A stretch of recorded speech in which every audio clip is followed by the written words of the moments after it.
And we are live. What's up, guys? Welcome to a very spontaneous Friday night YouTube live.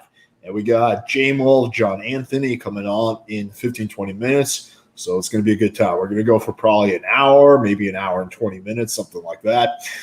I want to do something for you guys to give some value to kick off the weekend. And it also helps that the people who I had plans with tonight had to reschedule. So I had some free time come up and I want to do something. Let me know how the audio is before we start. So just give me a thumbs up in the comments. Give me a, or whatever, audio is good. Just let me know what it is. And then we'll get started. Welcome, James. James is one of our assistant coaches. So definitely listen to what he says.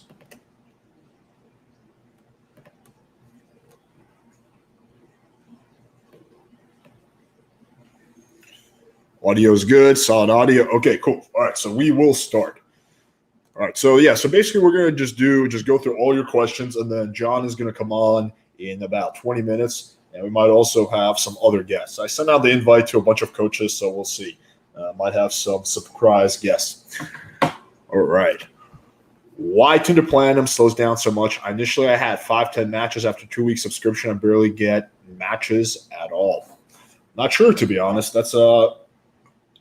That's interesting. Do you find that used to happen when you had Tinder Gold? Let me know in the comments if this is something that you faced. Also, another piece of information I need to know is did you upgrade to Tinder Platinum from like Tinder Gold, or did you create a new account and get Tinder Platinum with it? So let me know in the comments and then we can help you better. Is it better to start dating after I've established myself, meaning that I've reached my physical, fitness, financial, education, business-related goals? No, you can do both at the same time. They're not mutually exclusive. You can date while you work on your business, while you go to the gym. I mean, no one is so busy that they can't, do both things. Not saying that, if you're really focused on growing your career, you have to be going out to the clubs every night, but, you can fucking spend some time on Tinder. You can, chat up girls while you go about your day. So, no, you can definitely do both things at the same time. I know that in the Red Pill community, it's a common, piece of wisdom that you should wait and then the girls will come to you, but life doesn't really work that way, unfortunately. So basically the answer is I would start now, while at the same time you focus on other aspects of your life. All right, let's see what else we got. Ooh, the questions are rolling in. How come you're not on Clubhouse? That's funny. I just learned about Clubhouse literally today. I'm still not really sure what it is. Austin Summers invited me to join. But yeah, again, I don't really know what Clubhouse is or how it works. So it's definitely an app I have to learn more about. Steak. I like steak, just like pure ribeye and with some guacamole on the side to get the healthy fats in. That's what I've been doing a lot. Actually, every night before I go to sleep lately, I've been doing like a fucking French rack of lamb, like a giant piece of rack of lamb. And I've been cooking that in a high pressure, what the fuck is it called? Oh, an air fryer to make it like really crispy. I mean, it's kind of expensive, but it's really fucking worth it. And I've been buying at Whole Foods that have like a mix of root vegetables and crisping those up with a fucking shitload of guacamole and putting some sea salt on that. Like very keto meal. That's also, quite delicious. Hang on, John's messaging me about the link. Let me just tell him.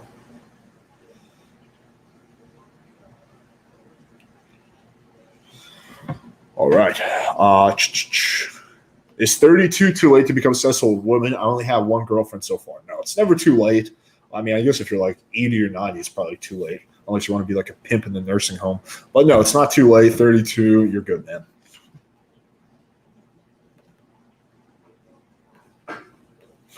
What does offering value mean? Is it like helping the girl? No, not really. It's not so much, it's just having value. So, there's so many different kinds of value. Like there's, just you can be good looking and that's value because you provide her, value in terms of aesthetics. Or you can fuck her really well, and then you provide her value sexually. You can have, pop an Instagram, and then you provide her value by giving her the tag. Or you can provide her value just by being a cool, solid guy. So, She knows that she can have a good time with you. She can unwind emotionally. So there's so many different kinds of value, and there's different ways. But no, it's not just like doing errands for her, being her like bitch. Are STDs and STIs common with unprotected sex? Somewhat. I mean, just depends. Pretty much everyone has herpes. Like 50% of the population has it. So I don't really worry about that. Chlamydia is probably the most common one. I've had chlamydia twice. That's really the only STD I've ever had. Generally nowadays, I don't fuck. I usually, unless it's like a girl I really know, I do use a condom. But I have other reasons for that. All right, we got John on. Let's get him on. What up? You interrupted some jacuzzi sex. Damn, man. you might you might have to go like an extra 2 hours without busting a nut.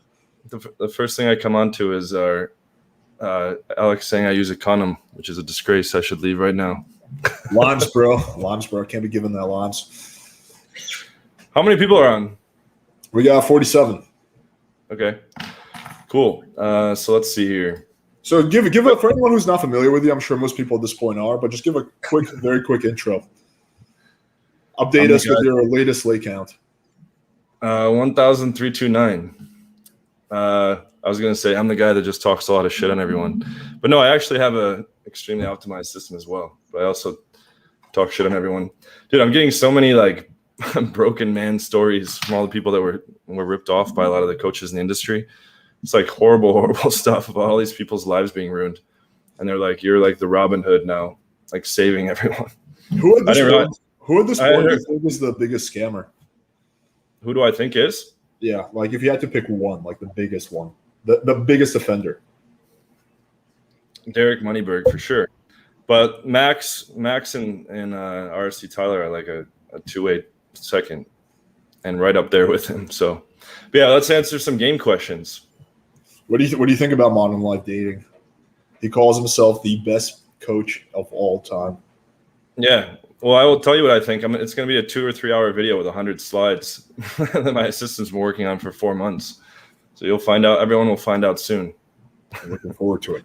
All right. But he copied both of our products though, and has no game. And he was driving a cab and teaching English about a year and a half ago. So what he did was he just basically, he didn't even bother copying my product. He took a lazier route. So he basically downloaded my product. He bought an access to it. He downloaded it, and then he just started giving it away to people. Like, that's his thing. Like, so there was no even like, attempt at like, okay, I'm going to change a few words around, call it my product. He didn't even go to that extent. He was just basically giving away like links and copies of my product. Yeah. What a great guy. I know, right? Just broke up with my girl. How do I get past this? By the way, I'm hyped to optimize my game again. Oh, this question is directly. You can answer this because you kind of had this just happen. Sort of. No, I'm still together with her. Oh, you are? Yeah. The chick from my channel, she's like can't handle like the hot chicks living in the house, and she's gonna be. We're gonna stay together, but she's gonna live in another house. I'm just like railing girls here all the time. Can you give like a 1 to 2 minute explanation of what your living environment at this moment? Because I think a lot of guys are going to find it pretty interesting. Yeah, so I had is my girlfriend, the one from my channel, living here. It's a 2-story penthouse in South Brazil, and there's 4 bedrooms. And so she had her paying what, $2,000 a month for that, right? Yeah, like super cheap US dollars. Yeah. Yeah, so like she was. Yeah, it was like 2 jacuzzis, 2 barbecues. She was living here, and then we had like 9 or 10 girls on threesome rotation. So there's always girls come over for threesomes, and these 2 blondes were living here. And we told the blondes are friends, and we said like, we're gonna have our threesome girls. I'm gonna have my side girls. Like, I'm not paying for any of your shit, et cetera, except rent. I'm not charging them rent. All right, I'm paying for the place anyways. But I just got it with the 2 extra rooms so we could like move chicks in. And so, yeah, so basically on-demand threesomes and foursomes plus a big side girl rotation and a threesome and foursome rotation. And the blondes, basically like, there was like a little conflict in the house, and my chick wants to live outside the house, my main chick. And so I just moved in a chick with a big ass that I showed you the pictures of. I showed you those, right? So you basically have a penthouse in Brazil, and you have how many girls living there right now? Like 3 or 4. 3. And you're banging all these girls, and then you're having other girls over for orgies. Yeah, and I still see new shit too. Like I have them go in their rooms when I have new girls over. Yeah, I mean, kind of like your situation right now is, I don't think is even relatable to 99% of the pickup community, to be honest. But 99% of the world, most people aren't doing this.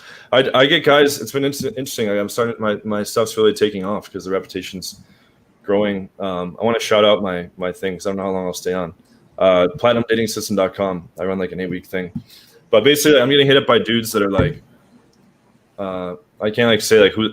Basically, well, a couple of the top poker players in the world, like in the top 3, top 4, like dudes that became like multimillionaires from some like really popular inventions.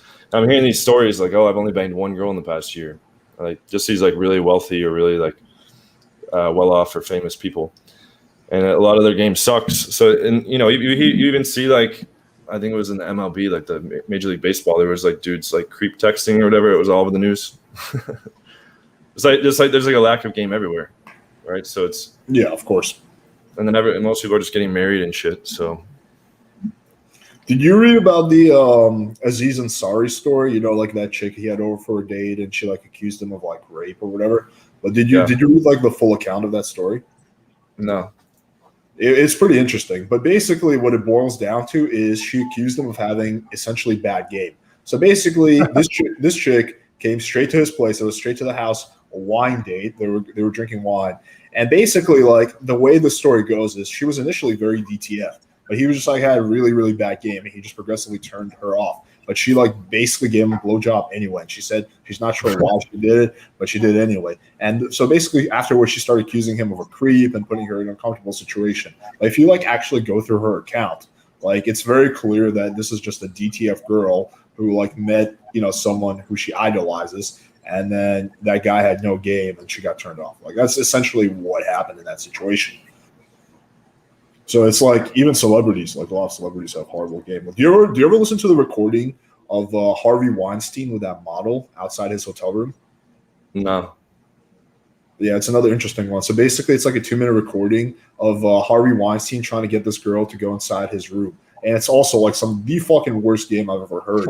Come on, I wouldn't do anything on my children. On my children. Like, he's basically begging this girl. Like, literally, all he had to do was literally be like, hey, listen, let's just grab a quick drink. And then afterwards, we won't do anything. And afterwards, I'll walk you back. Like, that's all he had to say. In reality, on my children's lives, please, please, please, please. This just goes on for like 2 minutes. It's like, again, it's like some of the worst games. So these are like some of the most powerful people in the world, or at least he was at the time. Like, just completely clueless with what his objection handler was I like children. His objection handler was I wouldn't do anything on my children's lives. Oh, I thought you said he was saying to people I like children. No. He also was doing that. That's what I thought you were saying the whole time. I won't hook up with the model because I like children. I thought that's what you were saying. Oh, I have a little Chinese boy waiting for me. Don't worry, I'm gonna have my way with him. All right, so let's answer this question. Wait, is that your dog on a hat in the background? What? Is that your dog on a hat back there? What is that? No. Behind you, there's like a dog thing, like a dog face. I don't see it at all. I don't know. Where do you see this? It's like to the side of your fan. No, that's oh, I see. Yeah, it's just something my roommate has. I think it's a long clock or something. Oh, okay. I don't know. All right. Let's answer this question. So, my opinion on this is time. Time really heals all wounds. I've had some breakups, and then time really is just what helps you get past it. Also, definitely helps if you go out and meet other girls. Like, typically a breakup is bad up until you go out and hook up with a hotter girl. I mean, it sounds like a little bit of like a jaded answer, but that's the truth. Honestly, time and other chicks will heal the wound. I have a whole video on how to recover the fastest, explaining like the neurological perspective as well. I'll post that. What's like a quick overview? The overview is like the semantic strength of a neurological pathway is a function of frequency and recency. It's basically like a river trench. So it's like you're coming off of a drug addiction. You like have all these chemicals bonded to like the sensation, all the sensal. I'm fucking twisting words. The sensations of that the girl provides. It's just like blah, blah, blah, blah, blah, blah, blah. And then you remove it. And it's like stronger than some drug withdrawals. So, but the river trench is like building back up as you don't see her for longer periods of time and you're not seeing her as frequent. So, but basically the strategy is just delete all pictures, cut all social media contact, don't let friends talk to you about her. And then every time you think of her, just like reframe it with just a big list of the most extreme negatives. Yeah. I mean, again, I think also time will kind of help the issue. This girl is quiet and shy and just seems annoyed when anyone talks to her. Best way to approach. What's your take on this? On this shy and annoyed, quiet girl? I always, if they're acting like strange or like socially off, I just say like, why are you acting like that? Or are you shy? I would say like, are you shy? Blah, blah. And then it shows you like understand. And I would just like talk to the person like they were a shy person. Yeah, I mean, it's either the girl is socially awkward and shy, or she has some kind of concern or objection, or you did something earlier that she didn't like, and she's just kind of bottling it up. I've gotten really good at, like, over the past few years of just like telling when a girl has something on her mind. Like, I can tell, like, if one of the girls I'm seeing, if there's something on her mind, like she's not happy with me, I can tell right away. It's like super easy. Really appreciate your content. Helped me a lot. Can you tell us what made you interested in mastering the text game and how long it took you to master it? I mean, it wasn't so much that I was interested in mastering text game. I was interested in mastering game in general. The reason that I gravitated more towards online and texting is simply because during that period of my life, like 2016, 2017, 2015, 2016, I was working a lot. So I was working a sales job and I was working like 50, 60 hours a week. So I didn't really have time to go out and like night game and shit or day game. So that's why I gravitated during that period of my life where I was really like experiencing the most growth towards online. But like, it wasn't just like I was determined to master text game.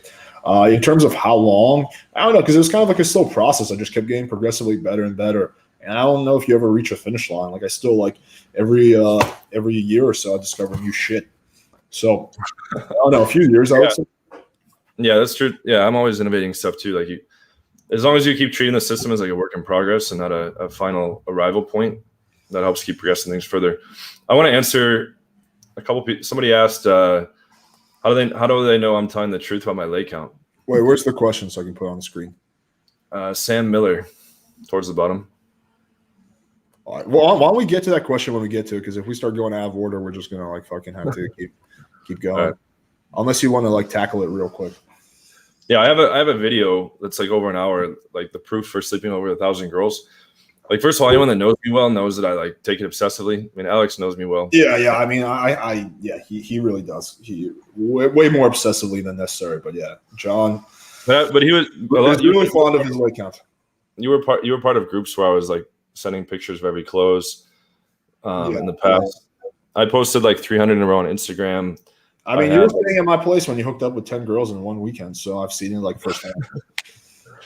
Yeah, like all the advanced people vouch for me that spent any kind of time with me. Just basically, I don't know. Like I take it so seriously. Like if I pull like a 9 and get a blowjob, I don't count it. And like guys, and it could be like my word against somebody else's. Like I could easily lie about it, but I don't. That's how serious I take it. So, and it really shows like an exponential progression. I always show in videos on my channel where it took 10 years. I think you're at a point right now where lying wouldn't even benefit you in any way. Like, there's no one who's going to be like, well, you know, he's only banged 1,300 girls. If it was 1,600, then I can respect him and watch. No, but their point is 1,300. What a loser. No, their point is not why would I start lying now? Like, how do we know that the 1,300 has any bearing? But I've also been reporting it steadily since 2012 when I first hit 100. I was reporting on RC Nation. I was making shirts every 50. And I was like providing proof in all these groups with the advanced guys. Like I said, I put 300 on Instagram. There was 100 infield pulls on camera by 2014. I don't know. I guess the because nobody can ever see me banging the chicks. It's just like I explain all that in the video. I provide all like the closest thing to proof that you can. No, unless you start an OnlyFans, man. That might be the only way to sell this. Is just going the OnlyFans route. Ain't gonna be any haters, man. If you can just link them a channel, be like, yo, man, I got 200 girls here that I fucked. Like, what are they gonna do? Like, they can't hate on you then. So, yeah, food for thought. Also, you have money. Why? How do you get money from your family or you studied? I'm not sure if this is directed at me or John. I guess I'll answer first. I wasn't born. I mean, I was upper middle class, but my parents never. I was never spoiled, even though I was an only child. I had a job when I was 13.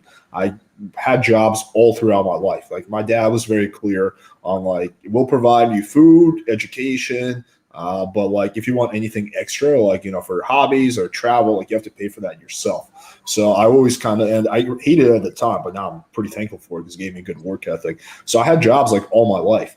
I had a business when I was, 15 years old. I started a business. I was buying Livestrong bracelets when they were popular. I was taking the bus to Chinatown. I grew up in New Jersey. I was buying these rip-off Livestrong bracelets and selling them on eBay for $30 a pop. Like I was doing like all kinds of hustles growing up. So now, of course, my money comes from playing with fire. But again, like the playing with fire wasn't profitable for the first year. Like I didn't make any money or barely any money for a year. And I didn't really start making enough money because it's not just me in this company. There's 4 or 5 other people and they all have to get by too. So we didn't really start becoming like actually making money where I was content and able to live my life until about a year ago. So, it was a lot of work. There's a lot of things I had to do along the way. So I never really got money from my family. What's your story there, John? I know you had jobs for Lockheed Martin and shit. So yeah, I did a double bachelor's in computer science and philosophy with a minor in cognitive science, and I did a double master's in human computer interaction and philosophy of cognitive science. And I did all that shit by 22, and then I ended up working on nuclear missile defense for Lockheed Martin. I almost went to law school. I took the LSAT and got into a program. Oh shit. And then I got a 163. I was going to become a patent attorney just because they make a bunch of money. And then I looked up depression rates and there's a lot of fucking bullshit, nonsense, meticulous work. I don't want to do any of that. So I ended up working on nuclear missile, basically ballistic missile defense, nuclear, biological, chemical missile defense, optimization. So optimizing speed of response time and accuracy of response. And I did that for 5 years. Then IBM for a year and a half, Hewlett Packard and Sony, which both fired me for game related reasons. Basically coming in late all the time. Missing. Yeah, I just want to quickly pause the podcast. So we got 104 live viewers right now, but we only have 10 likes. I hate doing this because I feel like a chick on OnlyFans. But if everyone here hits the like button, if we get to 100 likes, I'm going to share my personal Tinder bio, and me and John will share our favorite new texts. So texts that we've recently discovered that work really well.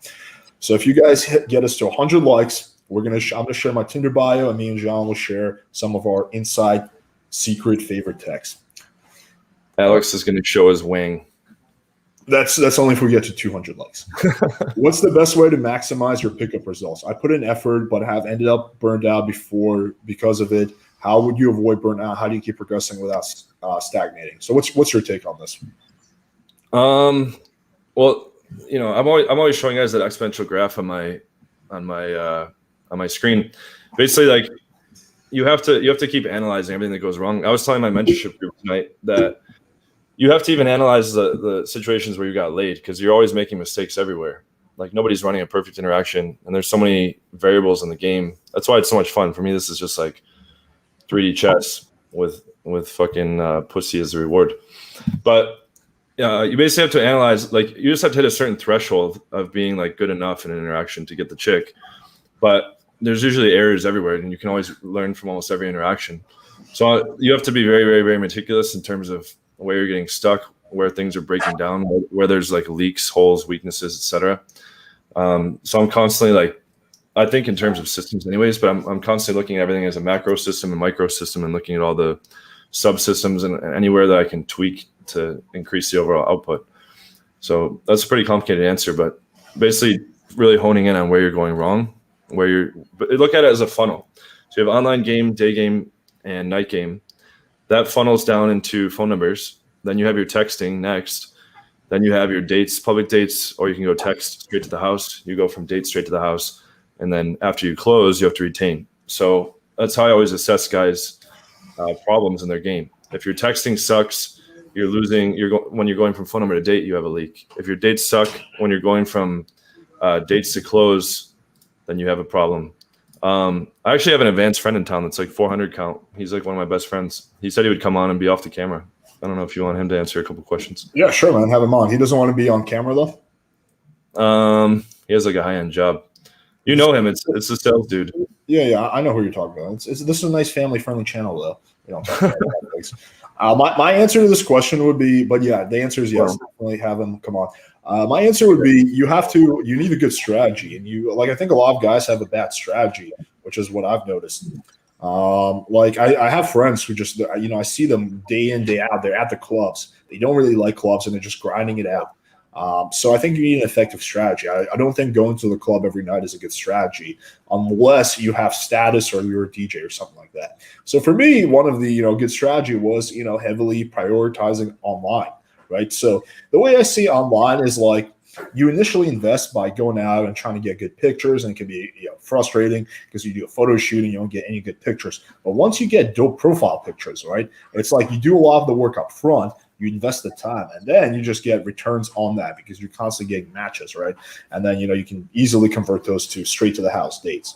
Another thing I realized that instead of going out and doing day game sessions, I rather just talk up girls when I'm just walking around and doing something, right? So that was another thing that I observed. So I was like, okay. So I think a lot of it also comes down to effectively using your time. Do you want your face in the camera? And having a good strategy. All right. So this is my buddy. He stayed at my pickup mansion in Vegas as a friend. We did like 12 for 12. This is the one who works in sales, right? Yeah, we pulled like 12 for 12 days in 2013 in Vegas, and he was in San Diego when I was there, Poland, and Dallas when I was there. Now he's visiting Brazil. But he's like one of the number one salesmen in his company, and so he's like really big on the objection handling and the logistics stuff. So do you want to give your feedback on how important objection handling is when you're trying to pull and? Yeah, it's honestly, it's like the straight line persuasion that you always talk about. And so, it's just building value and moving things forward. But I just in a lot of ways, it's very, very similar. It's just, it just depends on the objection. There's usually like 6 objections. Usually in sales, there's about 6 to 7 objections that just tend to come up over and over and over. And it's very similar with the game and stuff. You just figure out whatever 10 objections or 6 objections. Yeah, I have 14. That's basically whatever. So you learn from the best guys how they handle certain objections, and there's multiple ways to handle objections. But can you give some of the most common objections you hear, and then how you handle them when it comes to games?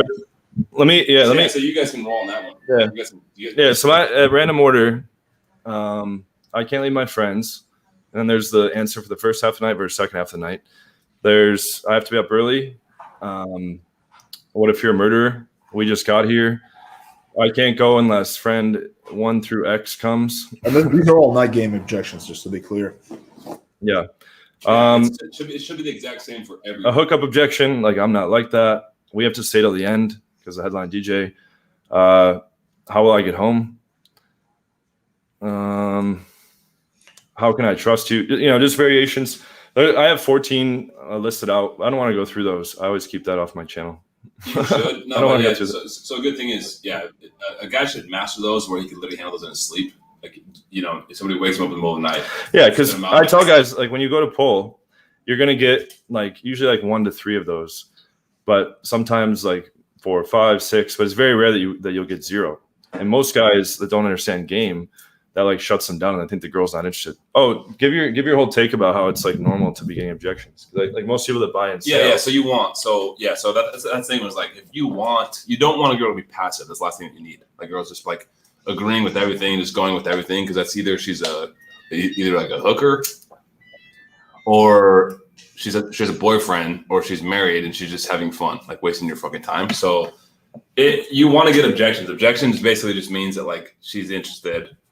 In sales, like you want objections because like they're actually considering buying. That's why they're giving you their objections, because there's certain things that they're thinking about that need to be handled, and you as the salesman, you need to handle those things. So but like if you look like guys that finish my 8-week mentorship, what they like a lot of the biggest insights that I hear at the end is that if you just know how to handle the objections through the whole process, because think about it, it's like Jordan Belfort's straight line persuasion system. I tell them the process from open to close and everything that's going to come up that's going to take them off the course, and how to bring it back and move it forward again.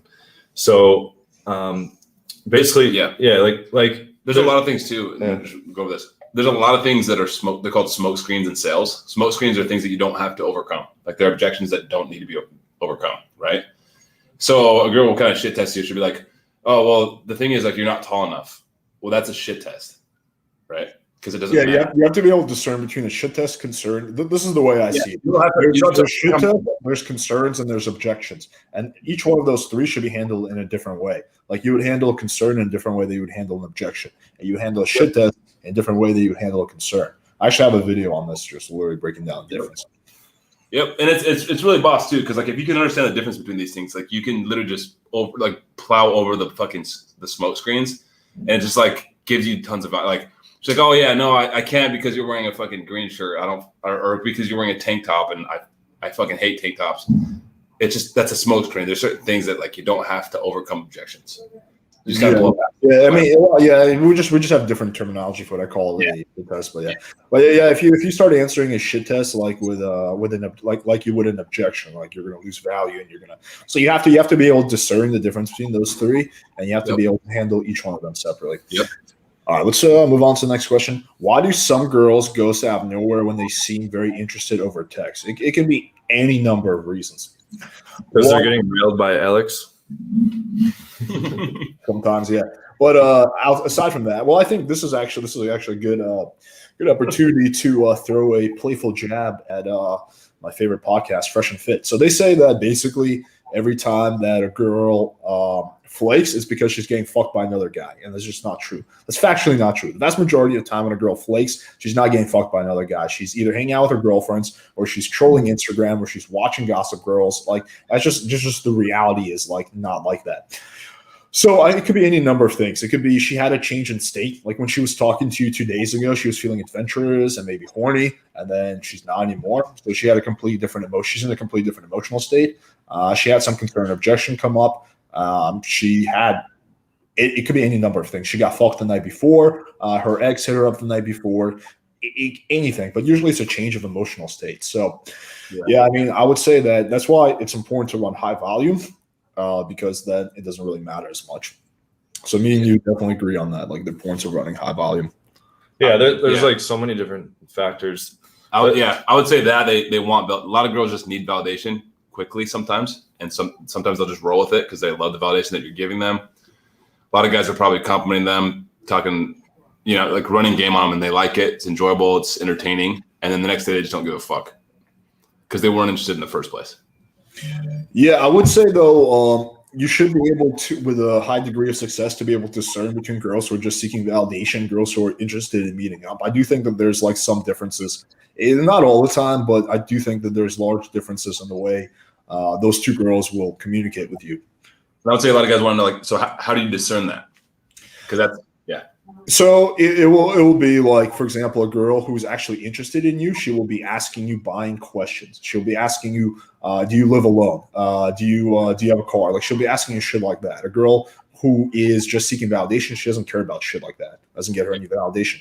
A girl who might actually be interested in you, she'll be asking you like personal question, like what's your side? What do you do for work? Like stuff like that. Okay, is this guy like compatible with me or not? Are you just here for hookups, or are you interested in something more? A girl who's just on for validation won't be doing that. Also, a girl who's just on for validation, when you go to soft close, she's probably going to just detract, or she's going to give you like a, yeah, sure, right? Like, sure. Versus you say like, yo, we should get together sometime soon. A girl who's actually interested will be like, yeah, that sounds like a great idea. Like there'll be much more interest from her. Another thing is when you go to move things forward, a girl who's just on for validation will typically just try to direct you to her Instagram or Snapchat. Versus a girl who's actually interested, she will be down to exchange numbers or WhatsApp. So I think there's like a number of things that you can use. Again, there's some exceptions, but usually you should be able to tell the difference with a high degree of probability. Gold. Fucking gold, bro. Thanks, man. Hey, Alex, your Tinder bio has helped me catch their attention with DTF screening. However, some girls ghosted me after being keen. Got it from what's so yeah. So we just kind of answer this question. Let's see how many likes we're at actually right now. See if we can if I can share my Tinder bio. Show us dick for 200 likes, bro.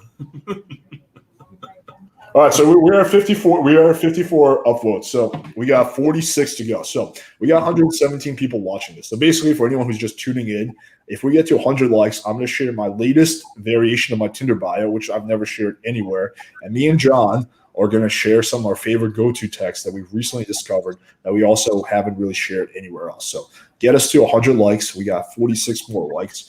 And we're going to share some good shit with you guys. And I have a 400 lake count buddy visiting in town. One of the best underground dudes. It's funny because there's a bunch of really good guys in the community. Well, actually, not that many, but that's never been like in the public. That just wipe the floor with most of these coaches. Yeah, well, a lot of the best guys I know, or like you at least used to hang out with back in the day, were like guys who weren't in the pickup community. They were just mostly naturals. Well, text game won't work if we're not even white and have money. Shaking my head. How do you answer this, John? I would have to agree. That's a very great point. Shit. No, I give my students texting flowcharts that are the exact same text that I'm using, and I design them so that obviously the highest probability text that I found to move from an online match to a phone number. And then I have the highest probability sequences to go from a phone number to a date.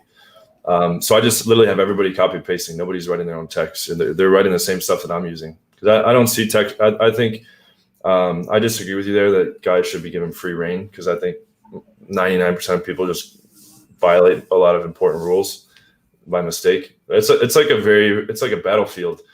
Like as soon as you make a wrong text, you're like in a position it's like digging out of a hole for no reason, and then you're playing like damage control. Yeah, I would make the counter argument that you have to be able to understand social dynamics, and you have to be able to have there are some optimal texts, of course, but every situation is just a tad bit different. You have to be able to understand what is going on. You have to be able to improvise. Like you just can't be like a robot. Yeah, I kind of like hacked it a bit because I make it all like deductive compliance ladders.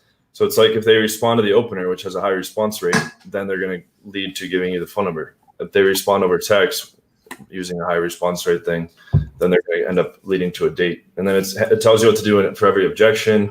If they ignore, cancel, reschedule, flake, like every possible situation that can happen. What do you think is this is actually a good topic, Andrew. What do you think is the best opener right now? I invented one like 3 months ago that guys are getting like 90-95% number close rate with. Do you want to share? Do you want to share with the guys, or you just want to tease us? No, I can't. I actually made a video about it. It was really kind of stupid, but I've got some gold shit, dude. This sounds really cheese, but like I was just like examining like overall openers I've tried, like what has highest response rates. And it's really just things that invoke a lot of curiosity. But girls are also into like spontaneity and stuff too. And what I found, I tested a bunch of stuff. And what I found was, and I initially used this as a revival text, but basically I say, I think I saw you yesterday. I remember this one. Yeah, that's interesting. Haha. And then the girl says where, but they respond like very quickly and with a very high response rate. So I had texted this stunner in Brazil, this stunner dentist. She like ignored my initial opener, ignored my follow-up. And I typed, I think I saw you yesterday. And she replied instantly. And then she's like, where? And I tell guys to just say like some generic place where people go a lot. So I was like downtown walking on the street, and she's like, oh, I wasn't downtown yesterday. And I was like, oh, you must have a twin. Let's switch to text. It's easier. Switch as a text, set up a date, railed her out, and became a rotation girl. But it was like a dead thread. But I had guys start using it as an opener. And some guys, like one guy said 11 for 12. I don't even really use it that much, but I guess it's working very well. That's interesting. I might play around with that. That's interesting. I can definitely see it moving again because it invokes curiosity. He has an interesting. You used to have an interesting opener where you say, "I want to take you on a date." Oh, you say, yeah. I mean, you can. A lot of times it's just like you just be very bold. A lot of girls just won't respond, but the ones that do respond would have responded to all the gamey shit that you would have wasted a fucking day on. Sometimes you just ask them just straight up on the opener, like, "Do you want to go on a date?" And they're gonna be like, "Well, that's very bold," and you can kind of just. Well, what's your one that you use now? I kind of shoot from the hip with this, but it's more like just like you want to have like a subtle neg almost, where it's like very neutral, where they could take it as like positive or negative. Yeah, I agree with that. celebrity. But they're not sure. Yeah, you look like That's a Class C celebrity. That's Is the, like that's right? the curiosity thing. Yeah, it's like the curiosity thing. So they want to respond to it. Like when you say you saw the girl yesterday, they're like, how does he recognize me? Because he just fucking swiped me once. So it's weird. Like, where did he see me? Why didn't he talk to me? Some curious. Yeah, just like, yeah. But look, honestly, think okay, like where he says when you're not even white and have money, high value definitely helps, bro. Like it's fucking awesome. And I think that Playing with Fire hits it right on the head. Like that picture in the program. Yeah, he watches in the product where he has like an Indian kid, right? There's like the Indian dude. Oh, you have the product too? There's like an Indian dude who's like jacked and good looking, right? Or like in shape, right? He looks fucking really good. Like that guy's gonna get a shit ton of matches. And I guarantee the guys asking these questions, like, oh, I'm not even white and have money. That guy doesn't fucking work out, dresses like shit, looks like shit, probably smells like shit, right? He's the same kid that's like, oh yeah, I'm not white and have money, right? I see that so much with the guys that do pickup. It's fucking crazy. Yeah, the guys who are bitching are guys who have not maximized their sexual market value. Bro, so they're leaving the table. Just go to the gym for a little bit, not even that much, and then fucking dress well. I know they have money, dude. Like it's not like a money thing. So it's always you can get money. Like guys treat money like it's either something you have or you don't. I didn't have money for like a big period of my life, and now I have money. Like you can earn money. Like that's the principle. Like you don't need to be a multi-millionaire. You just need to have disposable income, and you have to be, like so you're not just don't look. Even like I was even getting a lot of pussy when I was broke. Like when I was living in LA in the fucking house in Koreatown with 10 fucking people in one house, the most disgusting house in the ghetto, like fucking rats and shit. Like I was still fucking girls all the time in that house. Yeah, broke ass people can dress well. Broke ass people can dress well and they can work out. And then you got to live with a fucking dude. bums. Bums can dress well and work out, bro. I swear. You got to move up and have just one roommate who put a gun to your head. Yeah, I went to visit Alex. Guys didn't remember that shit. I'm serious. That's fucking huge. Like that's a huge thing to hit on, bro. It's like guys like need to handle those things. It's always the guys that are like, oh, I'm not tall and wide and good looking. Those are the fucking same guys that dress like here. Right?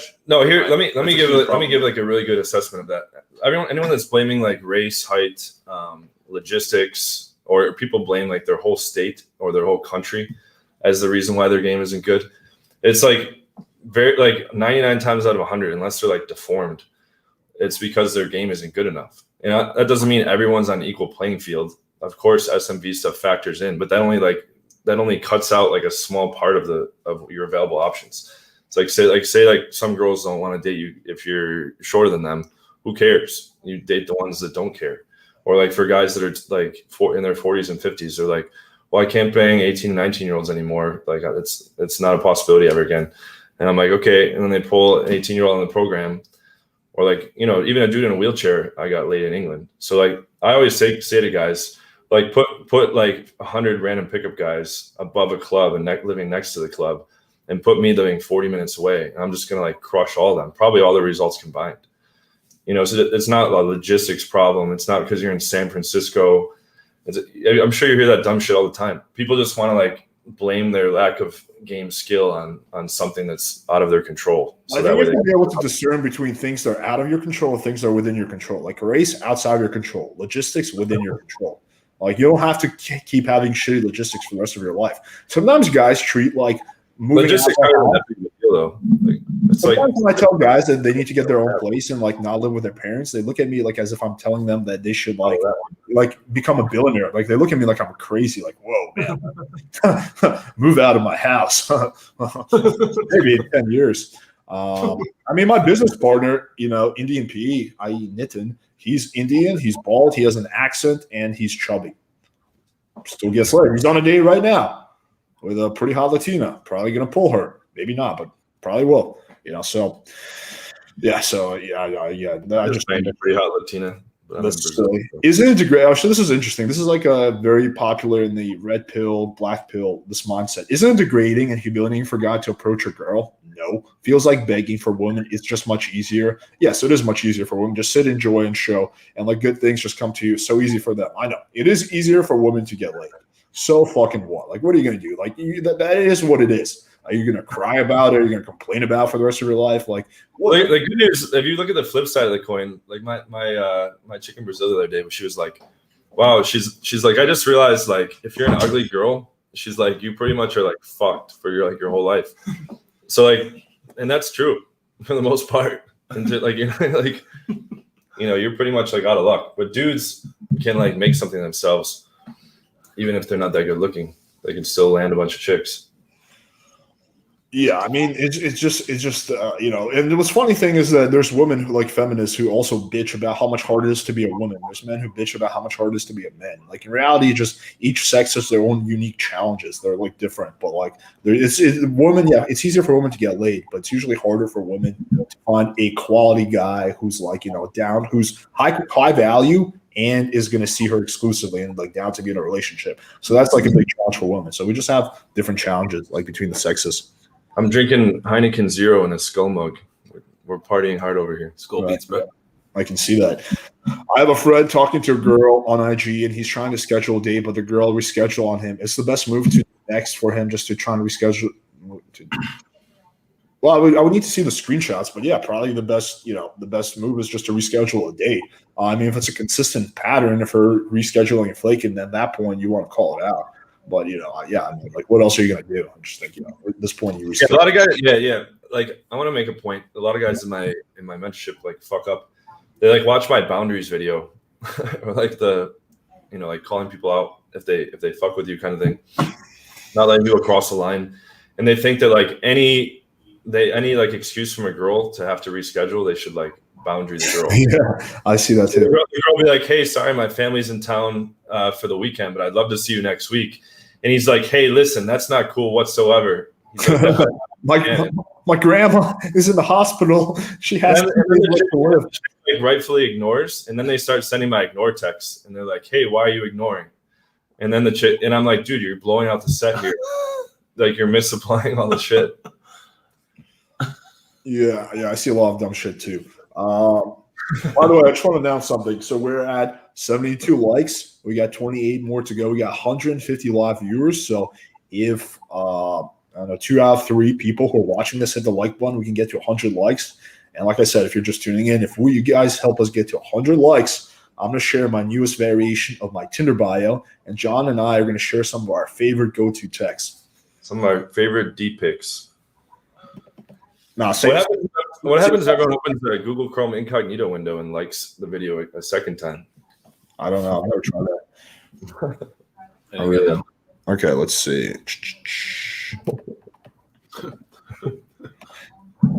Haircut recommendations. I think it just depends on your face and what your hair. I personally like the skin fade. Like that's what works best for me. You got a skin fade, right? Mm-hmm. I guess I kind of do. Yeah, to some extent. Yeah, and I like having like a little bit of a beard, but like not too much, and then just have it like lined up nicely. Yeah. In terms of the 5 o'clock shadow shit or a short beard, if you look at like the Maxim like top 100 rated sexiest guys, almost all of them have that. Yeah. Chicks are just. Can guys quit fucking doing long hair, bro? I swear I see so many fuckers who pick up have like long ass fucking hair. Long hair looks good on like less than a fraction of a percent of men. Unless you're fucking Fabio, like don't do that shit. Unless you're Derek Moneyberg. All right, let's see. Background. Stuck with low quality matches due to low quality pics. I was waiting for getting photo shoots. I reached a decent fitness level, but I got pretty sick. It seems it would take a few months to reach 15% body fat from current 25% fat. Question: how often do you get a photo shoot? Is it worth spending a ton if you're not in shape? Well, you don't have to spend a ton on the photo shoot. You can just get one of your buddies to do it. I mean, like I haven't done a paid photo shoot in years. I just usually just get one of my friends to take a picture when I'm doing something. I've got my mom. Like a lot of the pictures I have on my Tinder are actually taken by my mom. So I mean, you don't have to like fucking pay a professional photographer. Just get a buddy, get a camera. Check out my video called "How to Do a Photo Shoot at Home." It really explains how and shows you how to do a photo shoot without spending any money on it. And a real quick note on like dropping body fat very quickly. Just like a very, very simple rule of thumb is if you wake up, wait 5 to 8 hours to eat, and then eat 800, like 700 or 800 calorie meal, and then wait another 4 to 6 hours, and then eat like a 400 or 500 calorie meal, and don't eat anything else in between, and you'll shed body fat very fast. Yeah, intermittent fasting is really good. I do that too. I don't have my first meal until 6 p.m. I mean, I do wake up pretty late. I wake up at like 12:30, but yeah, I don't eat for like 5 hours, 6 hours after waking up. I only have 2 meals a day. I have like a late lunch and then I have a dinner, and that's it. All right, we got a guy called Tommy Dawson in the comments just freaking out, just bitching about his looks. I don't know if this guy's trolling or he's just like really just fucking strange. But anyway, how do you know the optimal amount of women should be in your rotation? I don't think there's such thing as an optimal amount. It comes down to your sex drive and your desire. I mean, you have like 15, 20 girls in your rotation? Yeah, I think like I try to if they're worth banging once and it was good enough, like in terms of the sex quality, then I try to just keep them all around. Like, and obviously that can't happen. You don't have time to see them all. But I have like key things I do now that retain almost 100%, and they fall in love very fast. I was like saying that around my chick in Brazil, and she got like kind of mad. She thinks it's like. Can you share a few of these things? Yeah. Besides being white and rich. So I'll give a huge nugget here. Probably the most important thing I'll say tonight, besides the fact that I'm drinking a Heineken Zero. Let's see. The 3 cornerstones. Number 1, I always set the next date before the end of the first date, or before the end of the current date. Right. So, and I do the same thing in cold approach. I set the date in the cold approach set. That way you don't have to fucking do it over text from scratch. You can navigate objections and logistics, and the vibe is up in person. So let's say you go on a coffee date, you bring her home, you bang her. I set the next date before that date is over. So I always do coffee or drinks the first date. The second date, I do food. It doesn't need to be some fancy food, like Mexican or fucking Italian or something like that, or sushi. So I usually go like 2 days out, 2 or 3 days out. And then now that's like set. Okay, we're doing sushi. Say I bang her on a Monday. Okay, we're doing sushi on a Wednesday. If she's busy Wednesday, we're doing it Thursday. And then, so that's like the big thing. Number 1 is frame the next date. So now you're like, it's a very high chance you're going to see her again. Number 2, I tell her during the sex, I'm like, oh, do you like that? Like when she's getting close to orgasm, I'm like, do you want to do this all the time? Like, do you like that? She's like, yeah. I'm like, do you want to do this all the time? She's like, yeah. I'm like, do you want it every day? I do something very similar. I'm like, do you want it? Yeah, it's funny because we arrived at a lot of the same stuff independently. I didn't know you were doing that. But then I'm like, do you want it every day? And they're like, yeah. And I'm like, well, maybe not every day, but we'll do it a lot. Like the chick I just banged tonight was a new one. And she's like a neighbor. Like she lives pretty close. So I told her like, you know, whenever you fucking get horny, like just hit me up. And I like banged her super good. Like said it was like the best orgasm of her life. Like she was like fucking convulsing over the couch. And my buddy has his own place here, but he's visiting. But there was a girl like in the house that had to just like go wait in her room. One of the girls lives here. And she just she like puts on headphones because she can't hear the girls like loud out. But it's funny that probably makes the girls who live with you horny. So after that, they want to fuck. Yeah, dude. It's like all these weird. It's like blowing my mind being in this situation. It's all these weird things though. Like we just were going out with her to do cold approach briefly. It's me, my buddy, and her. And she's like, "How will this work?" She's like, "You guys will both pick your own girl, and then I will go wait in my room." And I'm like, "No, babe. Like, we can get a girl together, and he'll get his own girl."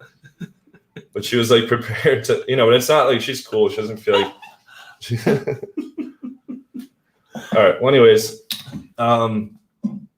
yeah, I was like, "What the fuck are you talking about?" So What's pillar number 3? What was I gonna say though? There was something tied into that. Okay, so number 3. Well, so I'm like, I frame that we're gonna have sex a lot, right? So they're like they have that in mind, and then the third thing is like after the sex, I like give them a bunch of compliments or tell them I like these like unique things about them that are non-sexual. So I'm like, I really like that you're smart, or like anything we really connected on a lot.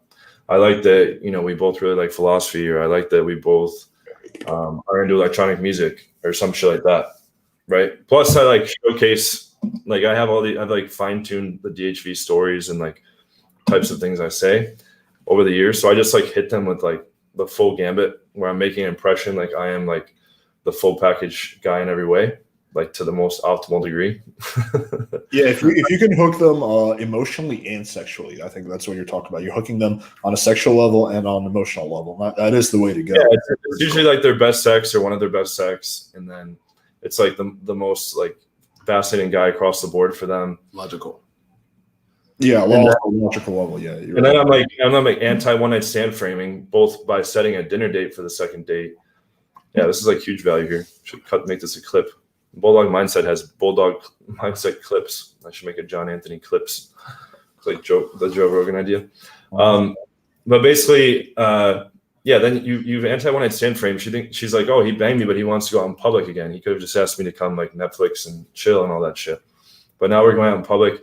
Plus, then when you go on the next date, like I treat her like a girlfriend already, even though not like in a way where she's gonna ask me to be her boyfriend, but in the way where I'm opening doors, like, you know, holding her chair, like, you know, holding her hand across the table.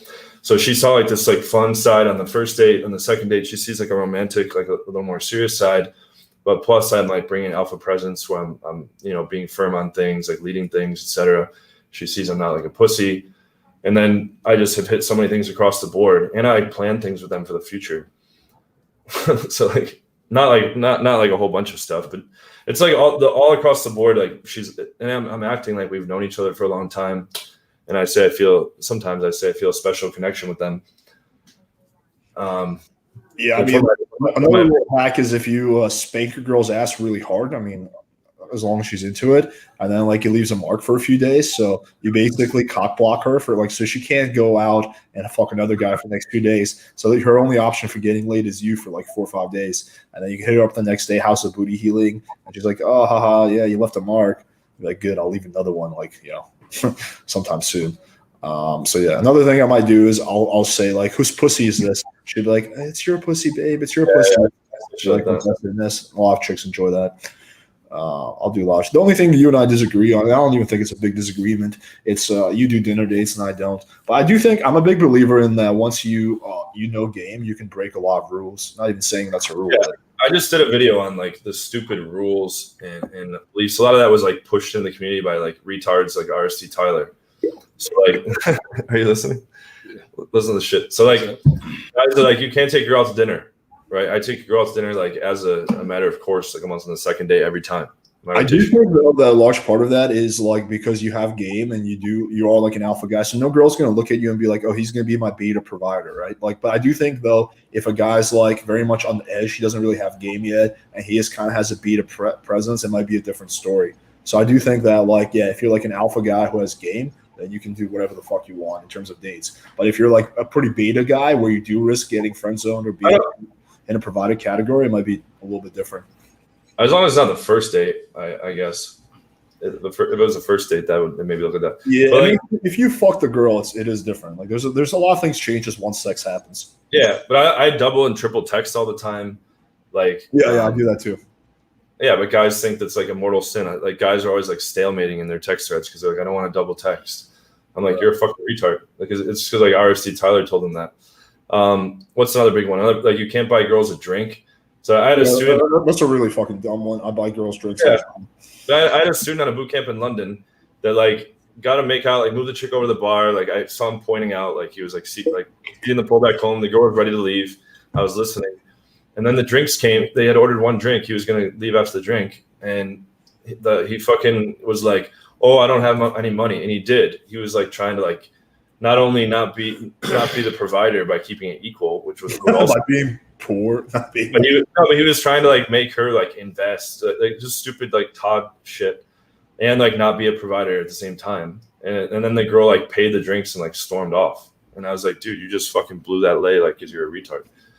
Yeah, I don't think I said that. I've talked to a lot of girls about the drink buying thing. A lot of girls will like a lot of chicks will be like this. Yeah, you know, like I'm an independent woman. I don't need a guy to pay for anything. Blah blah blah. That being said, if a guy doesn't buy me a drink, I typically don't like that.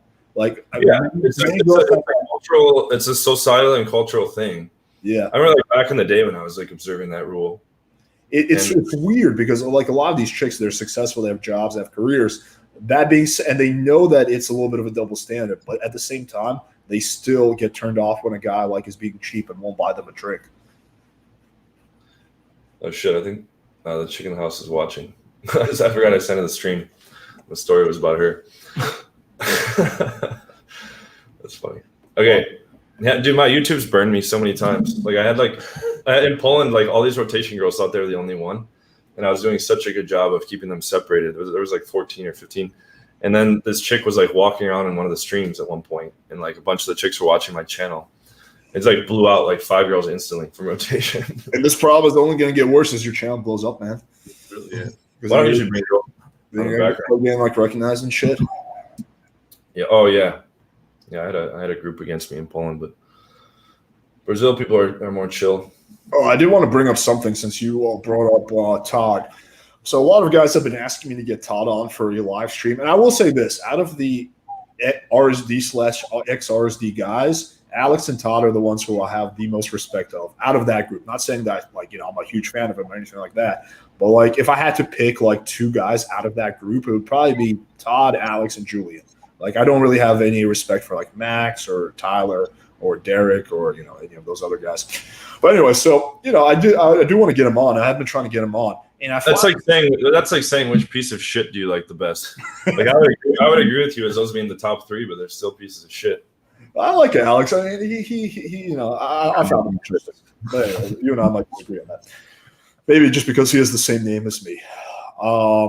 But anyway, so I finally heard back from Todd. I've been hitting up for months, like just trying to. I had so many people introduce me to him, and then finally John Somez, Bulldog Mindset, did a 3-way email, and fucking Todd responded. He was like, "Hey man, I hope you understand, but this wouldn't work for me at this time." And it's like such a cryptic email. I was like, what does that mean? Like, I hope you what am I supposed to understand? Like, how would it not benefit you to like come on my channel and get like exposure?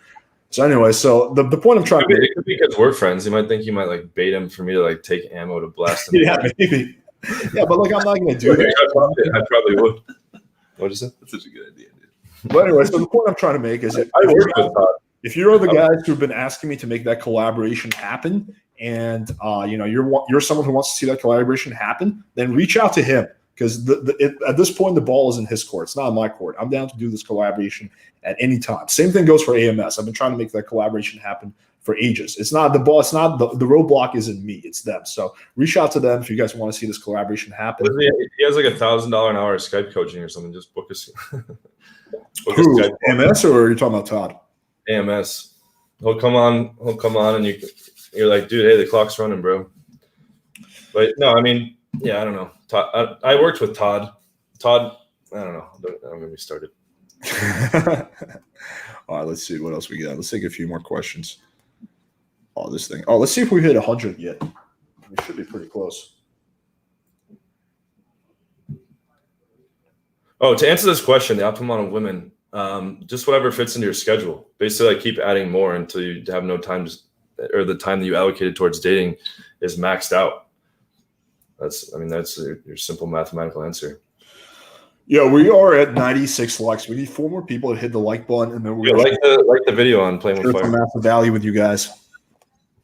Yeah, I can like it too. I don't think I liked it. All right, let's see what else we got.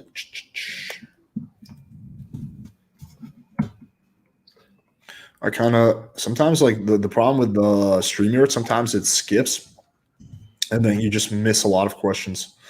And then we got fucking Tommy just going crazy in the fucking comments, bitching nonstop. I think I had to ban that dude from my channel. He was like melting down as well. Oh, really? That's crazy. I have like a 1-strike policy. For anyone that's a fan of my channel, basically as soon as a guy like fucks up once, I just boot him off the channel. Yeah, I guess I'm like too tolerant. I do try to give guys like a lot of the benefit of the doubt. But I have had to. That's like disrespecting or trolling. There's no benefit of the doubt there. All right. It's just like basically everyone just responding to Tommy and everyone telling him that he's a retard. Yeah, that's kind of a phenomenon with like pickup forums and like it even happens in your free group and stuff. There'll be like one like kind of charity case dude, and everyone's like trying to calm him down and like tell him it's gonna be okay. What is it? What? Any advice for getting girls to not stop responding after getting number on Tinder? I mean, there is no magic. Like girls stop responding to everybody. It happens to me. It happens to John. Happens to my strategy is move it quickly through a deductive sequence that has high probabilities. Because the longer you wait, the more chance she could be off the app. I mean, I will say that the more investment you get from the girl, the less likely. So investment is probably the only thing you could do is just get massive investment from the girl. But you don't want to overdo it because then again, I once I feel like I have some investment, I just go for the meetup, right? Like I don't want to just because you get to a point of diminishing returns, right? So you don't want to be just like constantly building investment. We broke 100 likes. We did. All right, let's share the value. So let's start off Here's my zero beer. my kava. These are the cool guys on the internet, bro. All right, let's share my Tinder bio. I promised the guys. It goes like this. Oh yeah, I forgot you get a prize. Okay, go ahead. 6'0" Miami. So starting off with my height and my city, because Miami's a touristy city, so I want to take the show that I live here. My passion is traveling around the world and seductively whispering in your ear. I like this a lot because it shows that travel, that I have a sense of humor, and I speak seductively whispering what? Russian in your ear. Oh yeah, okay. Looking for a cool girl who enjoys a combination of rough and sensual, which is something that any girl is pretty much into because every girl likes rough and sensual sex. Strengths: being dominant, BDSM, cracking inappropriate jokes, and cuddling. Right. So this is strengths, being dominant. Repeat it like a couple times so guys can write it down. Being dominant, BDSM, cracking inappropriate jokes, and cuddling. Weaknesses: great ass and accents. So there's basically my goal in this bio is to do two things. One, I want to screen out any chick who's like prude or whatever, and we're like religious. And two is just put a bunch of hooks in here. I want to give the girl a lot of hooks. So there's like so many hooks in here. I speak a different language. I'm into BDSM. I'm dominant. I'm a cuddler. I like great asses. I like accents. So there's a lot of things the girl can use here to kind of be like, oh my god, like blah blah blah. So I want to also stand out as well. All right, so that was the first. I'm putting the bio right in the chat. Oops. Yeah, go ahead. Sure. So the second thing we said was we're going to share some of our favorite texts.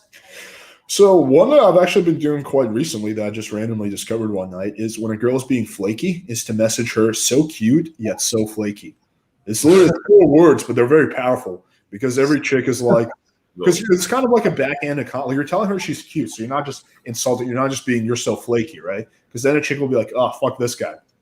You're giving her a compliment, but then you're taking it away. It's like a compliment and Nick. So cute. That's like when I say in the award for best texter goes to, I coined that one. Yeah, that's another great text. I use that one quite often. That's the same structural format. I just realized. Pretty much, yeah. I mean, it's a lot. Well, it's like a lot of the same. It's like there's more than one way to skin a cat. I'm trying to think of some other go-to texts that I've discovered recently. For what exactly? Just some go-to texts that I've discovered. Let me. I'm gonna pull up a recent interaction, and I say, guys in my mastermind are like, what do you text after the date or after you close? I just type MMM like that was, and then 3 fire emojis. Yeah, I got that from you. I use 2 fire emojis. What do you text after you bang a chick? Get home safe. I don't text it. You don't? No. I don't know. Oftentimes it's just very whatever we were talking about, or I don't know, something we were talking about the night, or that was fun. I also another thing I do quite often is I always use the word celebrate. So whenever like the girl says like for example, here's a recent one. So this chick was out of town for a week, and then when I knew she was back, I say, make it back to Miami yet? Because I already knew she was back. She's like, yes, I did. I'm like, good, we should celebrate. Like I always just find an excuse to celebrate. I like that word a lot. And then once no girl's gonna be like, no, I don't like celebrate. Wait, say that, dude. I do the exact same thing. I have a video on this. Real? Okay, yeah. So I'll say like I'll find any excuse to like say we can celebrate. So like I'll say like, oh, make it back to Miami yet? And she'll be like, yeah, I'll be like, good, we should celebrate. Like anything. I didn't realize like you're the only one I endorse because you give like the most practical, no BS advice. But like I didn't realize a whole bunch of like every time we talk, we're like, oh yeah, I do that exact same thing too. I have one called The Power of Spontaneity, a video on my channel, where I say the text sequence is basically, are you feeling spontaneous? The girl says, or are you spontaneous? The girl says like yes, or like depends, or maybe. If she says that, then I say, cool, I just got a promotion at work. I'm in the mood to celebrate with a bottle of wine or a bottle of champagne. I'm like, you down? And so like, you're putting all this like added pressure to gain compliance. We were doing the same thing when we were doing a lot of our infield filming. We would say it was my wingman's birthday. So when it was time to pull, we're like, hey, it's his birthday. Like, are you coming? And so it's like that was a lot of pressure on them. It helps like grease the wheels a little bit. Yeah, I think we should celebrate is very powerful because again, it's like what I like to do. It's funny that you and I do a lot of like similar shit, but that kind of makes sense because like we're both legit and we both like chicks. I already knew a lot of our stuff was similar, but I didn't know that you finally came to my side. You were saying for a while that guys should sext more often, and I was against that just because it blows out people in the middle. Yeah. I kind of have, and I think a lot of that happened. It's funny because if you look at like my content from 4 years ago, you see a lot more sexting than you do now. I think there are advantages to sexting, but there's also disadvantages. I think a big part of that was just my game got like to a point where I could close most. I didn't need to have a very sexual setup for me to close a girl. Like, I mean, not saying that it was always a necessity, but like it just got to a point where my game got to a point where like it didn't really matter as long as I had the chick with favorable logistics, I could close like a good portion of the time. So I didn't really need to do that, and I just became a little bit more lazier with my texting. So yeah, that kind of. And I also think that a lot of guys fuck up sexting, like they do it wrong. I do think it has advantages if you do it right, but. It also has my quick explanation there, why the reason why I don't do it, and because guys are always trying to do it, is that it basically it's like they get prematurely slut shamed, right? Like they have the whole slut shaming where you have to put in the anti-slut defense stuff, right, to give them plausible deniability. But if you prematurely slut shame them when you engage in sexting, then it's easy for them to just bail on the plans and not have to like face the shame. It's like, and they got like the benefit already partially, right? And they can just back out and not feel shame because it didn't actually happen. That's not gonna happen every time, but like you'll like keep the ones that are like on the more downside, and you like screen out the prude ones, and then in the middle you're just losing a bunch of ones that you could have converted. Yeah. I mean, I agree with that. I think another issue is that like different emotional states. So like you have a chick who's feeling horny one night, she's sexting you, but then the next day she's like in a different emotional state. Oh, yeah. And they feel bad about it. And then there's like that, like she feels like there's an expectation now because you've sexted. So it's like, if I meet up with this guy, I have to fuck him. And like I'm not like feeling right now like I do want to fuck. So yeah. I mean, it's 100% like not necessary. Like you can absolutely crush it without sexting. So it's not like a necessity by any stretch. What happened? Other important texts. Do you have any other that come to mind? Oh yeah, I kind of forgot about that. All right, let me pull up this interaction. So, do you have any? Okay, this is an interesting one. I have to do like a lot of reframing here. Okay, so yeah, so I say I'm making plans with this girl. We've been chatting for a while. It's in the logistics stage. She asked me, where are we going? I say my romantic balcony. She says, I don't go to men's houses, especially ones I don't know. I say stranger danger, right? I want to get her to verbalize her concern. She says, yeah, duh, I don't know you. Also catfish. Okay, I understand. We can meet at a bar nearby first. Well, I just don't go there until like the third date, really. It's not smart because men always try to move things along fast. I'm not really about that. So I don't want to meet up with her. It's not like, I mean, of course, like there's a chance I can turn around. But I don't really want to meet up with her under the pretense that like, oh, we're going to take things slow. I'm going to like wait until the third date. Like I just prefer to reframe it right here and then. So here I say, this is a powerful text. You didn't strike me as the type that has hangups and arbitrary policies around sex. Very powerful text because no girl's going to be like, you know what, I do have hangups about sex. Or I do have arbitrary policies around sex. She says, well, I respect myself. I'm not looking for a quick fuck. Then you read my bio, well. So here I do another takeaway. When did I say anything about a quick fuck? Like, I'm not looking for sex. I didn't mean literally a quick fuck. So here I do another reframe. Do you hate sex or something?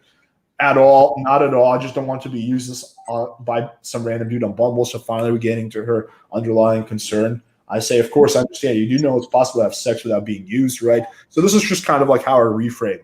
I think the big mistake a lot of guys make with reframing is they take too much of like a hands-on, like a butting heads approach. So if a girl says like, I don't want to have sex until the third date, and you're like, no, you should have sex on the first date. It's better. That's not going to work, right? Like you have to like kind of like, I don't know, you have to kind of go like a little deeper and go underneath the surface. So I'll say like, so I want to get her to explain like why. And it's usually because she doesn't want to feel used. She doesn't want to just get like pumped and dumped. So I want to get her to explain that, and then I can get her to question her assumption. So I like the movie Inception a lot because it just talks about how like you go layer under layer, and that's how you like, that's like how persuasion works. You have to go like attack the deeper layers. So I find that shit very interesting. It's just like reframing, but doing it on a deeper level. You basically, the most powerful thing is when you can get the girl to question her own assumptions, which is something I'll often do when I get like a situation like this. Isn't that what like isn't that what people do when they're like brainwashing or like cult? Yeah, but this is a good cause. I mean, coming straight to my place. You're like the ultimate Jedi level is getting the girl to question her assumptions. All right, let's take like one or two more questions. Feminist ammo. They'll be like, what was the timestamp? 1 minute, 15 seconds. We got them. Yeah, we have a chick. I feel bad. The chick was like waiting for me while I railed this other random girl. Yeah, let's take like one or two more good questions. It's just hard time finding good question with fucking Tommy bitching like. You just ban people are like out of control. He's using all caps. Well, this will make him feel better. Picture RST Tyler right now, RST Tyler Durden, and think about this: you're in shape and you dress well. And you're not, and no girls are approaching you. He's not in shape, and he gets approached a couple times a day, even when he's not dressed well. It took me so long to get to that. Oh, this is a question kind of for you, John. What's considered a high lay count? At what point does your voice not change? At what point does what? At what point does your voice not change when you talk to a guy? Like what does their lay count need to be? Alex said the tone of my voice, like in terms of how much I respect a guy who goes up and down. That's not true for students, but it's true for okay. Let's see. It's all relative. I always tell like the story that when I was in like my third year of college, I've been with 3 girls total in my life. And I like this chick, and I found out she'd been with 9 dudes. It bothered me for months. It's like, how do you sleep with 9 people? And it was like really, really bothering me. And then I met this dude when I was at like 8 or 9 girls. I met this dude that was with 27 girls, and I thought he was like literally, I thought he was like one of the biggest slayers. It's like it's so weird the concept of like how it's relative, because like whenever I tell someone to like guess high, I'm like, yeah, I've been a lot of girls. Guess how high? It's people usually guess like 50 or they guess like 30. And I'm like, no, not in a month or 2. No, but people are. Have you ever told someone like guess high? Like I've been a lot of girls guess high. Like one of the girls just moved to the house. I said, like I told her I was like I run a dating company. Like I've lived all around the world and slept with a lot of girls. Guess how many phone numbers I have in my phone? And her guess was 100, which I guess is pretty naive, I guess, but that real number is 13,400 phone numbers, most of which are random chicks. But my point being, like, I thought 100 was like an impossible goal to hit for a lifetime, unless I was like a rock star celebrity. And now like 1,000 doesn't seem like that big of a deal. So, I mean, it sounds crazy, I'm sure, but it's becoming more and more like sounding like it was made up, especially around the time they hit 1,000. Even though I've been reporting it since 2012 and I have that video like showing all the proof. Anyways, let me answer the question. What would you consider a high lay count? I mean, for what I think, or what I think society thinks. An average person only sleeps for me, I would say over 300. I would consider a high lay count. Yeah, I know probably like 6 guys over 300, 7. How many do you know over 300? More. Yeah, probably right around that 6. Yeah, 5 or 6. Not that many. Yeah. But I mean, to a normal person, I think most people think a big number is like 50. I've had dudes be like, you're never gonna believe me when I tell you how many girls. I'm expecting like 700 or 500 or something, and they'll say like 50, and they're like, and his friends are all like, yeah, it's true, and it's like, and this is like a jack dude with tattoos. it's really interesting. Like I talk to Jack guys that like need help, and I'm not saying it's like they don't have an advantage, but there's plenty of Jack dudes that have like single digit late counts. I remember one time I had a girl shit test me, and she was like, "I bet my body count is higher than yours," and I was like, "All right, I'll take that bet." Like she'd have to be like a real fucking hoe for it to be higher than mine. I was like, "What's your late count?" She's like 95. I'm like, "Yeah, I got you beat." I remember another time. This was a completely different girl. This chick was 21 years old, and I actually really enjoy asking girls what their late count is. I ask that question all the time, like after sex. Yeah. It grosses me out. Like, if I find out that chicks been with a lot of dudes, like grosses me out. Like I like cut girls off over that. Nah, I don't give a shit. But anyway, one chick, she was 21. She was over 300. I found that interesting. And like when we were like laying in bed, a lot of guys were just blowing up her phone. So I can definitely see it. It was this like hot Ukrainian girl who I met from SA a while ago, and she was just like, she's just literally on SA just to get dick. Like to her, it was just like, yeah, I want to get like rich old man dick. Like she didn't want money at all. She didn't care about money. She was actually pretty financially well off. Like she just wanted dick and a lot of it. Like, like I gotta respect that though. Like that's an honest girl. Did I ever tell you that's before we end off the live stream? Did I ever tell you the story about the chick in LA who hooked up with like me and 4 of my friends in a weekend without any of us knowing? I think so. I've had that happen. I've had that happen in San Diego. Like even like when me and him were at breakfast today, he's like going through his phone. I was like, yeah, bang that one, bang that one, bang that one. That one's a tranny. You don't want me on that. That one's a tranny. It was like the one he was about to meet up with was a tranny. I never met up with him either. Yeah, let me tell this story real quick because it's pretty funny, and for the guys who haven't heard it, this was when I was in LA. This was actually as I was getting ready to leave LA to go to Europe for the first time. This happened like a week after I had the gun pulled on me, actually. So that's like I knew there was something about that dude. He was like fucking tweaking. Yeah, I went with Alex for the weekend. You were a great friend and didn't come out with me my first night there. Or no, you didn't. Oh no, you left the strip club early. Sorry, I misrepresented it.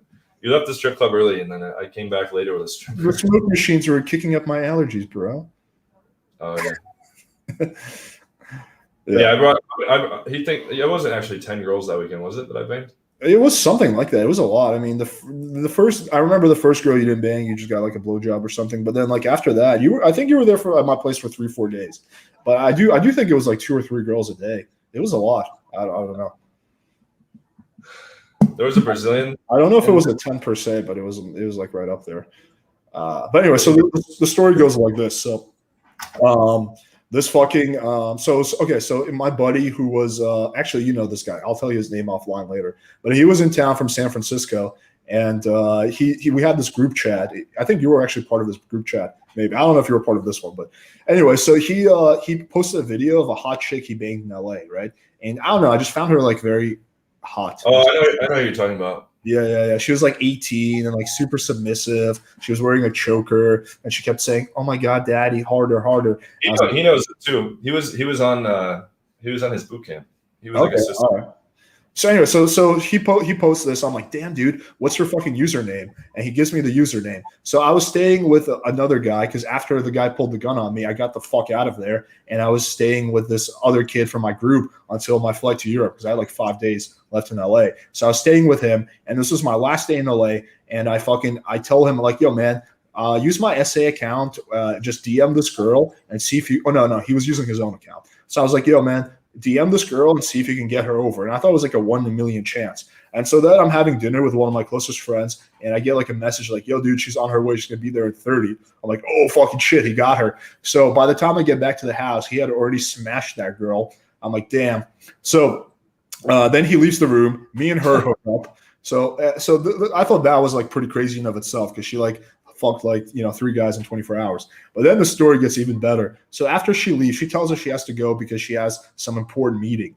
And the next day, another guy who we know writes in the group chat like, yo, man, this fucking hoe from SA came over smelling like jizz. I was like, what did she look like? And it was that fucking chick. That. Yeah, dude. Like I've had some funny situations where like there was one of my friends out here, like, I banged this chick, and then she was over. Like she ended up.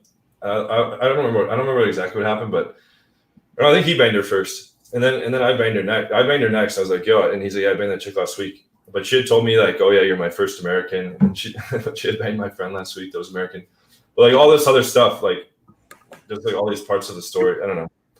Yeah, I think they're a lot bigger hoes than most guys realize. I think that's one of the big things. If you get into gaming, like, and you get good at it, you're gonna have like a lot of funny stories to tell. A lot of good stories. All right, John. So, how can people find your content? How can people, sign up for your shit if they want to? Let me come into focus here. Okay, so my channel is John Anthony Lifestyle, and We'll throw that in the description if you guys are watching this on repeat. Yeah, I run an 8-week mentorship program, platinumdatingsystem.com.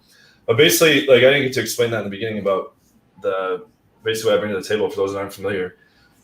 I come from a background of like engineering, computer science. I used to play pro poker, compete in chess tournaments.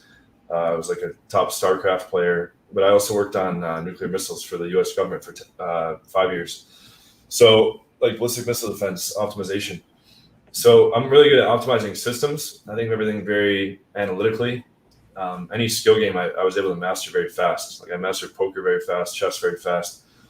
And dude, I was reading this article that like one of the biggest ways to expand your gray matter, which is responsible for your analytical processing, is juggling, because your brain is doing simultaneous differential equations. And before I got into pickup, I was like a massive juggler. I was like juggling 7 balls, 5 balls. Like I wasn't drinking. It was like yeah, I bet you can. I was like doing that and like reading science books all the time. I was like neuroscience, cognitive science books, and poker books, and juggling. And now things have changed. But anyways, like, so what I did with game is just treat it as a massive evolutionary optimization process, where I plotted out all my results, and currently at 1,329, but it's an exponential progression. My best year was 246 in a year. I almost made it past the threshold of what we consider a high lay count in 1 year. But that year was like diminishing returns. I wasn't like eating properly. Let's see. But what really brings my stuff different is that I focus on making it as efficient, effective, and optimized as possible. So there's like no fluff content, no BS, and no abstract woo-woo principles, which is the direct opposite of almost the entire rest of the industry besides me and Alex. It's funny because I get so many emails and people say in so many comments, like, you and Alex are the two only guys giving real practical knowledge and pickup, real practical information. Like most other channels, they're like talking about game and pickup, but there's almost hardly any practical takeaways, and the ones that are typically wrong or way off. Yeah. Well, the problem is you have a lot of guys who are giving advice for not actually like getting success. Yeah, so a lot of guys giving advice about something they don't really know anything about. Yeah, check out. Yeah, I'll just say the last pieces. Just check out the channel there's a lot of good content on there, a lot of good practical no BS videos. I have full infield breakdowns, etc. My first 400 girls were night game, so I do have really, really solid cold approach skills as well. And yeah, I run an 8-week mentorship thing at platinumdatingsystem.com. You can get on a free 30-minute call with me, and I'll basically break down how I can optimize your game as fast as possible. It looks so shady with a red light behind me, doesn't it? Just a tad, yeah. Good stuff, man. All right, let me answer this question before I end this, just because it was a super chat. At what age did you start noticing more success with women? I lost my virginity when I was 19. I really started, I would say I hit my stride in my mid-20s. So, yeah, like 24, 25 was when I really started gaining lead consistently. 23, yeah. But I really started getting like I would say where I am at now and around 27. So there's like definitely like numerous levels. You're 33? No, I'm 31. Oh, 31. Okay. So my early 30s. All right, guys. Thank you so much for joining us on this Friday night. Hopefully we shared some value with you. And check out, we have a video coming out tomorrow. It's going to be 3 of the biggest mistakes in the men going their own way community. So yeah, that's going to be a good video. And then we have men going their way community. Going their own wake. Yeah, it's like worse than Red Pill. It's probably the only one worse than Red Pill. Yeah, so it's like Black Pill. Men going their way is like similar to Black Pill. And then Sunday we have a live stream with Kezia Noble, the hot big titty British girl. That's going to be. Hook me up. I'll bring her on my channel. I bring hardly any coaches on my channel because I don't respect them, but I'll just bring her on because she's hot. Yeah, I'll introduce you after the live stream. I'll talk to her. Anyway, so check that out. It's gonna be 11 a.m. Eastern Standard Time because of the time difference between us. And make sure you guys hit that subscribe button. Help us get to 100,000 subs. You know the deal. All right. Awesome, John. All right, guys. Thanks for being on. Appreciate it. Yeah. Good talk. All right. Bye-bye. All right. Later.